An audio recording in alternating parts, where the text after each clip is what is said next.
순서 다시 한다. 자, 흥보전을 보도록 하겠습니다. 일단 끝부분에 전이라는 말이 들어갔으니까 어떤 갈래라는 걸 알 수 있죠? 이 글의 갈래는 무엇이죠? 네? 소설이죠. 전이 들어간다고 어떻게. 그런데 이 글은 판소리를 누가 극이라고 그래요? 판소리 그냥 판소리라고 합니다. 그리고 이건 전이잖아요. 그래서 물론 판소리 사설을 뭐 극으로 볼 수 있겠습니다만 중요한 건 전이기 때문에 판소리 흥보가를 바탕으로 한 동그라미 하세요. 판소리계 소설입니다.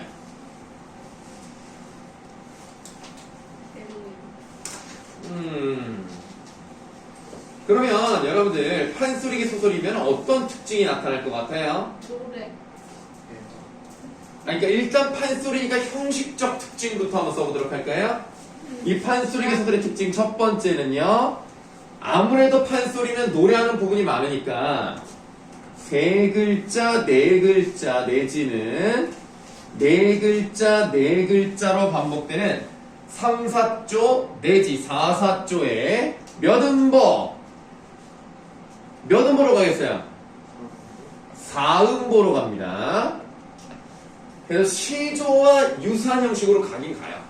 딴따단 딴따단 딴따다다단 딴따단 따단 이런 느낌. 딴따단 따다단 따다다단 따다다단 이렇게 갑니다.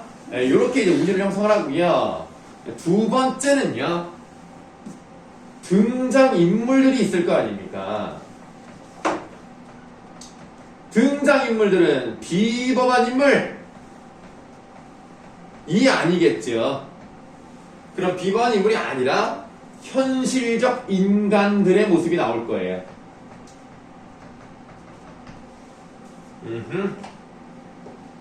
그래서 흥보전, 춘향전 이렇게 판소리를 바탕으로 하는 것들은 영웅이 나타나지 않습니다. 세 번째,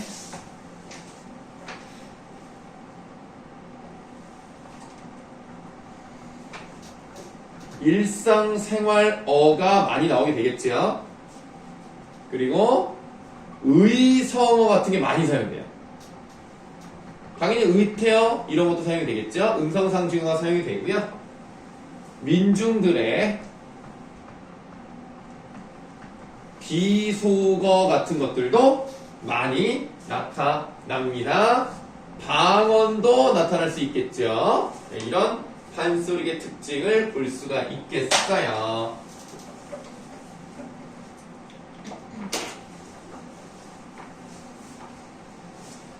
이렇게 정리를 한 것은 판소리계 소설의 일반적 특징이고요. 이제부터 필기를 할 것은 흥보전의 특징을 보도록 하겠습니다. 흥보전의 특징을 하나만 쓰도록 하겠습니다. 조선 후기에 사회상과 세태를 잘 보여주는 특징이 있고요. 여러분들 어려서부터 흥보전은 그냥 주제가 뭐예요? 일반적으로 뭐라고 배웠어요? 권선징악이다. 형제간의 우애에 관련된 것이다 라고 하지만 우리는 너무 재미없게 그렇게만 보지 마시고 이면적 주제를 한번 써보도록 할 건데요. 이면적 주제도 그래도 하나 들어봤을 거예요. 어떤 주제라고 볼 수가 있겠습니까? 그거는 표면적 주제지. 지금 보시면 흥부랑 놀부랑 양반. 그렇지. 원래 흥부가 뭐예요? 양반 출신이에요. 읽어보시면 원래 양반입니다. 물론 형이 양반이 아닐 수는 없겠죠. 형제니까. 그러나 형은 부자고 얘는 가난하기 때문에 어떤 것을 보여주는 작품이라고 보시면 되겠냐면 몰락한 양반과 이게 흥부예요. 그 다음에 놀부는 신흥. 두 놈 사이에 갈등. 요렇게도 봅니다. 그러니까 형제가 신분이 다르다는 얘기는 아니에요. 그건 아닌데 그것을 보여준다. 흥부와 놀부의 차이. 여러분 놀부 보쌈 아시죠? 네. 그 선생님이 초등학교 때부터 놀부 보쌈 있었어요. 그때는 진짜 맛있었거든요. 정말 놀부 보쌈이 너무 맛있었는데 놀부 보쌈이라는 건 사실은 우리가 어렸을 때 생각을 하면 흥부가 좋은 애고 놀부는 나쁜 애 이렇게 생각을 하잖아요. 놀부 보쌈이니까 이름이 특이하다고 생각을 했단 말이야. 근데 왜 놀부 보쌈은 있는데 흥부 보쌈은 없을까? 라고 생각을 했어요. 그러던 어느 날 흥부 보쌈이 나왔습니다. 지금은 모르겠어요. 그래서 놀부 보쌈보다 흥부 보쌈이 더 그 구성이 좋아요. 내가 생각을 했다니까. 아, 원래는 놀부가 잘 살았는데 나중에 흥부가 박이 터져가지고 대박이 터져가지고 그래서 돈을 많이 벌어서 그런가 보다. 그랬어요. 요즘은 근데 원할머니 보쌈이 더 맛있는 것 같아요. 원할머니 보쌈이 조금 더 달아요. 보쌈을 왜 먹는지 모르겠다고? 안 먹은 지 오래됐어. 나 순간 울컥할 뻔했네. 보쌈이 얼마나 맛있는데. 족발보다는 보쌈이 더 맛있는 것 같아요. 그리고 보쌈이 훨씬 건강에 좋습니다. 왜요? 오빠 남겨요? 찌잖아. 왜? 족발이 기름이 너무 많잖아요. 콜라겐. 콜라겐은 여러분들 흡수가 생각보다 잘 되지 않아요. 먹는 건 안 된대요. 쫄깃쫄깃. 잘 안 돼요. 발라야 된대요. 얼굴에 바르는 것도 그 분자가 이 안에 들어갈 수 있을 정도로 모아야 되는데 그 돼지 껍데기 붙인다고 해서 그 분자가 들어가는 게 아니라고 하더라고요. 근데 사실 콜라겐은 거의 영향이 없다. 그래서 여러분들 피부 관리는 참 어려운 거고요. 피부 관리를 잘하려면 일단 돈을 들여서 피부과를 가야 돼요. 안 그러면 좋아진다는 건 아니에요. 원래 타고난 사람이 좋은 거예요. 네, 뭐 물론 과일도 잘 먹고 규칙적인 생활을 하고 늦게 자지 않고 좋은 음식을 먹고 이러면 피부가 좋아질 수는 있겠지만 웬만해서는 타고난 게 거의 끝까지 가기 때문에 피부과 관리를 받지 않으면 안 됩니다. 연예인들 피부 좋은 이유 다 돈을 몇백씩 들였기 때문이에요. 그런 사람들 뭐 화장품 광고하는 거 다 거짓말이야. 네, 그런 거 믿으면 안 돼.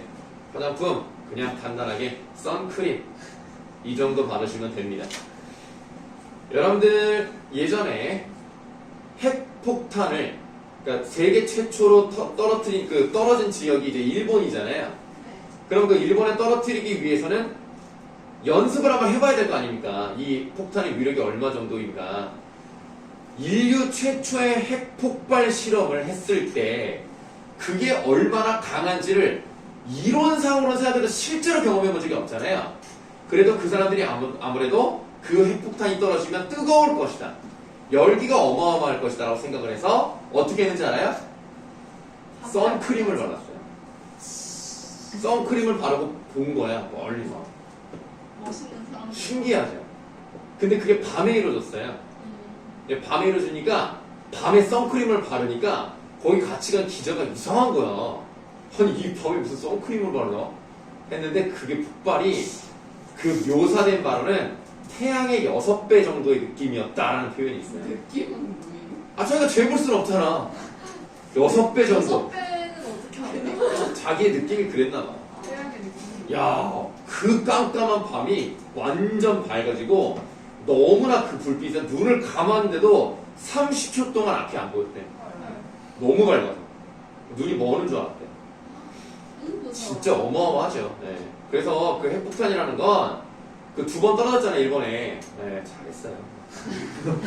자, 물론 전쟁과 관련 없는 사람이 죽은 건 안타깝죠. 그거는 뭐 그 사람 잘못이 아니지만 그 2방이 있었기 때문에 결국 항복을 했잖아요. 그 점은 잘했다고 생각하고요. 다시는 그런 일이 있어서는 안 되겠죠. 지금 핵무기가 2015년 기준으로 가장 많은 나라가 어딘지 알아요? 러시아입니다. 그 다음에 미국이고요. 그리고 인도, 중국, 파키스탄, 영국, 일본, 북한 이렇게 있거든요. 아, 참 무서운. 핵은 절대 일어나면 핵전쟁이 일어나면 안 돼요. 그럼 그냥 지구 멸망 꼬사지. 이 행성이 없어짐. 몇 천 개 있거든요. 그거 다 쏘면 10,000개 정도 될 거예요. 전 세계. 장난 아니에요. 북한 한 7개 있다고 하더라고요. 다 써먹는 우리도 만들든가, 다 같이 죽든가. 우리만 죽을 수는 없으니까. 자, 그럼 흥보전 내용을 좀 보도록 하겠습니다. 전체 줄거리입니다. 흥보와 놀보는 형제이지만 성품은 전혀 달라요. 심술궂은 놀보는 부유하지만 어진 흥보는 가난합니다. 흥보는 놀보에게 양식을 얻으려 하지만 매만 맞은 채 쫓겨납니다. 흥보는 환곡을 타러 갔다가 매품팔이 이야기를 듣고 병영에 찾아가지만 이마저도 실패를 합니다. 매품팔이 아시죠? 잘못이 있는 사람의 매를 대신 맞아줍니다. 곤장을 맞아야 되는데 원래 여러분 곤장 한 번에 다 맞으면 죽을 수도 있기 때문에 나눠서 할부로 맞기도 합니다. 30대를 한 번에 다 맞으면 진짜 죽어요. 엉덩이가 없어져요.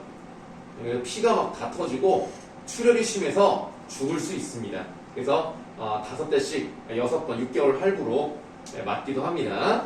그러면 이제 돈을 준다니까 그걸 이제 맞기로 하는 내용이 나와 있는 거예요. 자, 전체 줄거리는 뭐 대충 아실 테니까 넘어가시고. 자, 왜 윤성아 그렇게 수업이 지루했어? 네, 금방 끝내드릴게요. 네. 자, 흥보, 마삭, 돈, 단양바다 차고. 자, 마삭 보니까 뭐예요? 말을 타는 데 대한 삭 이렇게 되어 있는데 교통비예요. 맞는 것 자체도 돈을 받아야 되겠지만 가는 데는 교통비 필요하잖아요. 그것도 이제 따로 준 거예요.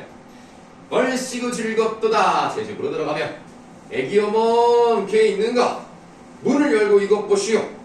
대장고 한 걸음에 30명이 들어가네. 30명 받기로 했나봐요.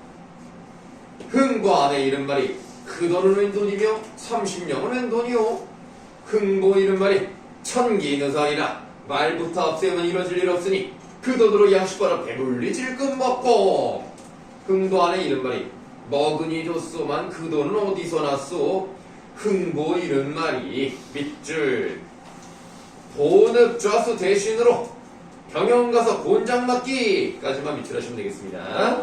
자, 그러니까 사또, 그 사또의 죄가 있지만 내가 대신 맞는다. 그럼 이렇게 흥보가 내품팔이라는 것을 통해서 우리는 어떤 사회를 알 수 있는가 한번 써보도록 하는데 4가지를 쓸 거예요.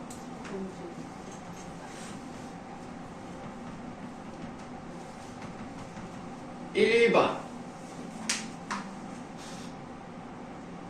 돈으로 죄를 대신하려는 돈이면 다 돼. 물질주의적 가치관 이런 것들이 팽배했겠구나. 2번 이렇게라도 돈을 벌어야 하는 가난한 평민들의 삶. 물론 흥보는 양반 출신이지만 삶은 평민과 다름이 없어서 이렇게 써봤고, 매를 파는 사람이 이 사람만 있는 게 아니라 되게 많아요. 뒤에 보시면. 그러니까 이 사회는 잘못됐죠. 죄를 진 놈이 맞아야 되는데 그렇지 않습니다. 부패한 사회상도 느낄 수가 있고요. 4번 양반의 신분이었죠. 가난한 사람들이 많았다는 거예요. 몰락한 양반이기 때문에 조선 후기에는 양반임에도 불구하고 이런 사람들이 있었다.